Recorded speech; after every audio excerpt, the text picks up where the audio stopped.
अस्सलामुअलैकुम, welcome to learning lights by Ikram है।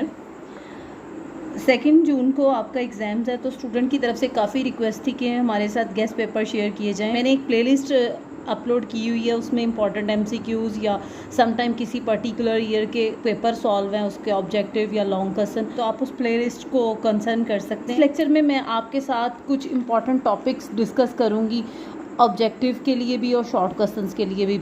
और एक मेरे पास स्पेसिमेन मौजूद है एमसीक्यूज़ का, उसको डिस्कस करते हैं। आपको एनी हाउ हो जाएगी कि आपने किस तरह का पेपर या किस तरह का एमसीक्यूज़ आपके सामने आ सकते हैं और आपको किस तरह उन्हें टैकल करना है। इन 17 एमसीक्यूज़ के सोल्यूशन के साथ साथ मैं इसी लेक्चर में या इसी वीडियो में और भी इंपॉर्टेंट टॉपिक साथ साथ डिस्कस करती जाऊँगी। तो आपसे रिक्वेस्ट यही रहेगी कि किसी भी पार्ट को स्किप मत कीजिएगा। लेक्चर स्टार्ट करने से पहले अनाउंसमेंट है जो मैं फर्स्ट ईयर के स्टूडेंट्स के साथ शेयर करना चाह रही हूँ। बहुत सारे ऐसे स्टूडेंट्स हैं जो ये चाह रहे हैं कि सेकेंड ईयर के लिए उन्हें ऑनलाइन क्लासेस प्रोवाइड की जाएँ। सेकेंड ईयर की क्लासेस जो हैं वो जस्ट जूम और मीट पे होती हैं। अगर आपको उसकी डिटेल्स चाहिए तो आप मुझे इंस्टाग्राम पे डीएम कर सकते हैं। काफ़ी मिनिमल सी फ़ीस है अगर आप जल्दी ज्वाइन करते हैं, लेकिन अगर आप सेकेंड ईयर के एग्ज़ाम से पहले ज्वाइन करेंगे उन क्लासेस को तो फिर उस टाइम उसके चार्जेस ज़्यादा होते हैं। लेक्चर्स को स्टार्ट करते हैं। आपके पास है फर्स्ट एमसीक्यूज़ है, questionnaire is a dash sources. तो क्वेश्चनेयर जो होता है ना, वो आपने याद रखना है कि क्वेश्चनेयर हमेशा प्राइमरी सोर्सेज होता है। आपको डिफाइंस आनी चाहिए प्राइमरी एंड सेकेंडरी डेटा की डिफाइंस, और इसके साथ आपने प्रिपेयर करने हैं sources of primary and secondary data. अगर आप अपना चैप्टर नंबर 1 देखें ना, तो आपके पास sources of primary and secondary data में 5 सोर्सेज गिवन है। आपने जस्ट उन सोर्सेज के नेम्स याद करने। जैसे उसी में ये एक टॉपिक था, जैसे ये एमसीक्यूज़ है क्वेश्चनेयर, तो उसमें आपके पास प्राइमरी डेटा के सोर्सेज में गिवन है थ्रू क्वेश्चनेयर, तो आप ये ज़रूर प्रिपेयर कीजिएगा, ये इंपॉर्टेंट है। सेकेंड है आपके पास in a table part of row caption is called. तो याद रखिएगा किसी भी टेबल में जो पार्ट रो कैप्शन लेती है, लाइक जो रो की हेडिंग जो पार्ट लेती है, उसे क्या कहते हैं? उसे हम कहते हैं स्टब, STUB स्टब। के साथ ये भी एक्सप्लेन करती हूँ कि टेबल में कॉलम कैप्शन को क्या कहते हैं। तो याद रखिएगा वो आपके पास कहलाता है बॉक्स हेड। तो इसमें जो आपने याद करने हैं, जो MCQs आपसे पूछे जा सकते हैं, आपने कंस्ट्रक्शंस ऑफ टेबल्स को, ये जो टॉपिक है ये प्रिपेयर कर लीजिएगा। और ये भी याद रखें कि टेबल के कितने इंपॉर्टेंट स्टेप्स होते हैं। तो टेबल के 4 जो होते हैं ना मेन स्टेप्स होते हैं, जिसमें title, column, rows and body of the table, ये 4 जो पार्ट्स हैं ये कंपलसरी होते हैं किसी भी टेबल में। आपसे पूछा गया है sum of y minus y बार का होल स्क्वायर इज़। अब ऑप्शन है 0, लीस्ट, 1, वेरिएंस। तो ये मेरे पास हैं प्रॉपर्टीज़ ऑफ अर्थमेटिक मीन। तो आपने अच्छे तरीके से ये प्रॉपर्टीज़ देख लेनी है। मैं ये तो एक्सप्लेन करती हूँ, इसके साथ एक और प्रॉपर्टी भी एक्सप्लेन करूँगी। अगर आपके पास आए सम ऑफ y माइनस वाई बार का होल स्क्वायर, तो बेटे ये आपके पास लीस्ट होता है, ओके। और इसी से अगर आपसे पूछा जाता sum of y minus y bar square ना डाला जाता तो ये इक्वल टू 0 होता। तो आपने अच्छे तरीके से प्रॉपर्टीज़ ऑफ AM भी याद रखनी है, GM की भी प्रॉपर्टीज़ हैं, HM की भी प्रॉपर्टीज़ हैं। ये चैप्टर नंबर 3 में गिवन है आपके पास। फोर्थ वाला पार्ट मैं अब एक्सप्लेन कर रही हूँ कि D is equal to x minus 15 and summation D is equal to 20 for 10 observation, then x bar is different options आपके पास गिवन है। देखते हैं कि ये किसके इक्वल है। ऑब्जर्वेशंस का मतलब होता है कि n आपके पास है 10, आपने बताना है कि x बार क्या है। तो ये एज अ MCQs भी पूछ सकते हैं आपके पास और एज अ शॉर्ट क्वेश्चन भी। तो जैसा डेटा है वैसा फार्मूला है। आपको पता है कि x बार इस तरह के डेटा में इक्वल होता है a plus summation D by n। तो a आपको कैसे पता लगेगा? आपको पता है कि इसको इससे कंपैरिजन करना होता है। तो a आपके पास बन रहा है 15, तो 15 प्लस 20 बाई 10। तो बच्चे ये आपके पास आ रहा है 15 प्लस 2 17। तो x बार आपके पास इक्वल आ रहा है 17 के। नेक्स्ट है 5th one, most central value of arid data. Arid data mean arrange किए हुए डेटा की सेंट्रल वैल्यू। तो आपको पता है अरेंज किए हुए डेटा में जो सेंट्रल वैल्यू होती है वो आपके पास क्या कहलाता है, वो मीडियन कहलाता है। इसके साथ ही मैं आपको एक्सप्लेन करती हूँ। अगर आपसे पूछा जाता है मोस्ट फ्रीक्वेंट वैल्यू ऑफ अरे डेटा या सिंपली आपको डेटा कहा जाता है, तो फ्रीक्वेंट वैल्यू आपके पास कहलाती है मोड, जबकि सेंट्रल वैल्यू आपके पास होती है मीडियन, जबकि AM आपको पता है एवरेज होता है और ज्योमेट्रिक मीन होता है product of nth positive root of n positive values.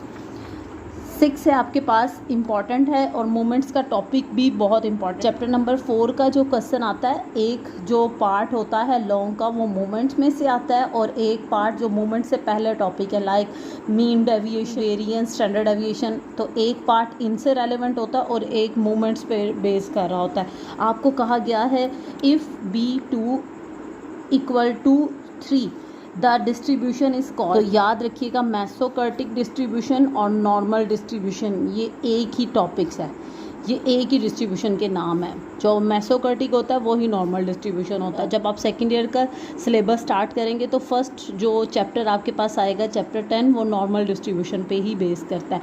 तो याद रखिएगा B2 = 3 मीन्स अगर कर्टोसिस = 3 आ जाए तो डिस्ट्रीब्यूशन मेसोकर्टिक होता है और मेसोकर्टिक का दूसरा नाम नॉर्मल डिस्ट्रीब्यूशन होता है। 7 है आपके पास standard deviation of a set of data is 4 like कि स्टैंडर्ड डेविएशन किसी डेटा का 4 है देन वेरिएंस इज़। तो ये भी याद रखिएगा स्टैंडर्ड डेविएशन आपके पास इक्वल होता है S। उसने कहा है कि S = 4 है तो आपने वेरिएंस बताना है। तो अगर आपने चैप्टर नंबर 4 अच्छे से प्रिपेयर किया तो आपको पता है कि वेरिएंस इक्वल होता है S² के। तो अगर इस पर मैं स्क्वायर अप्लाई करती हूँ तो वेरिएंस आपके पास आता है बच्चे 16। तो इसका राइट आंसर है आपके पास 16। 8 है first moment about origin. This is very important.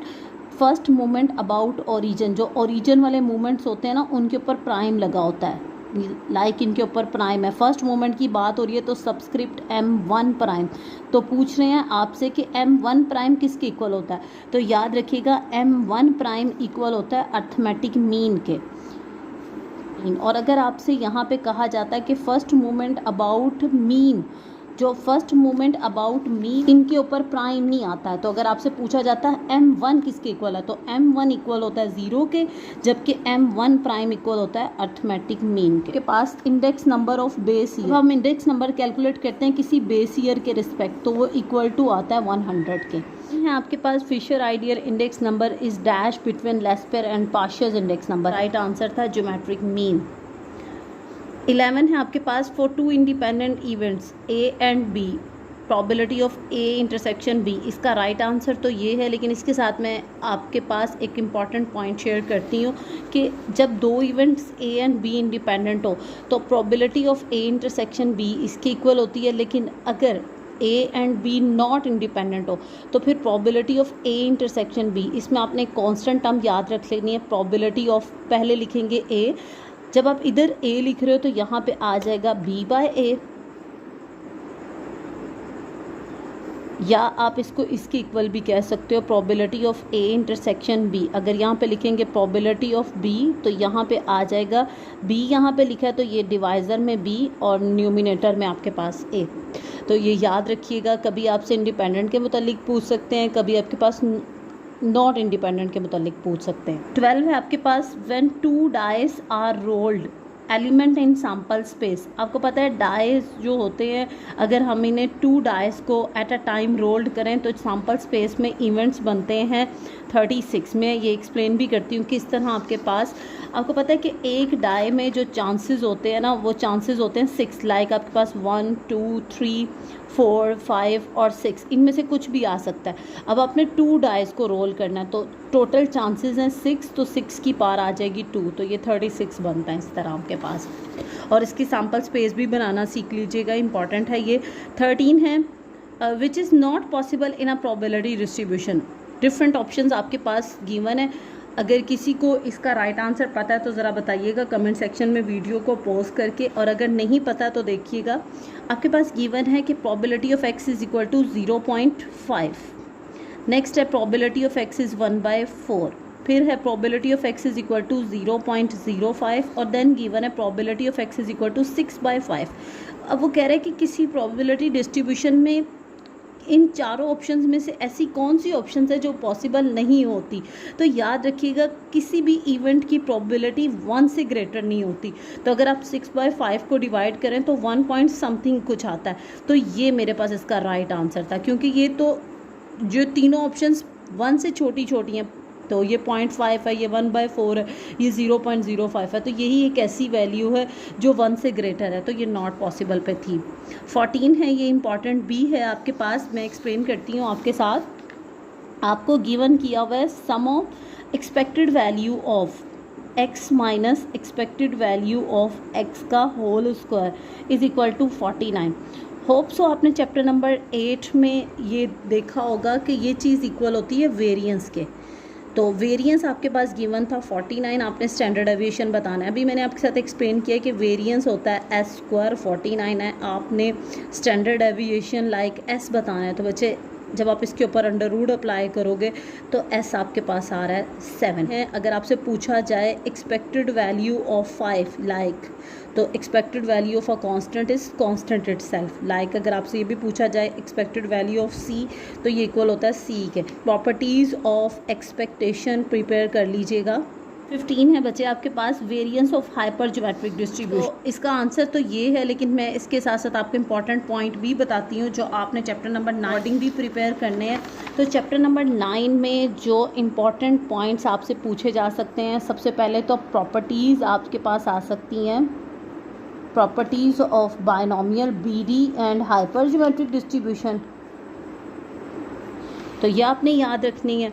Second जो आपने इंपॉर्टेंट पॉइंट याद रखना है, इनके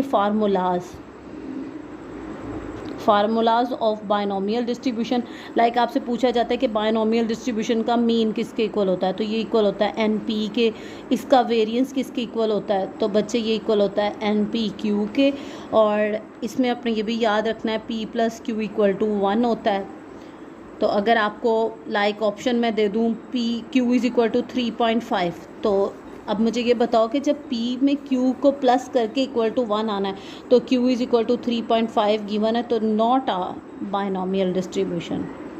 तो इस तरह के छोटे छोटे क्वेश्चंस एज अ MCQs भी आपसे पूछे जा सकते हैं और एज अ शॉर्ट क्वेश्चन भी आ सकते हैं। फिर आपने जो सेकंड टॉपिक प्रिपेयर करना है हाइपर ज्योमेट्रिक डिस्ट्रीब्यूशन का,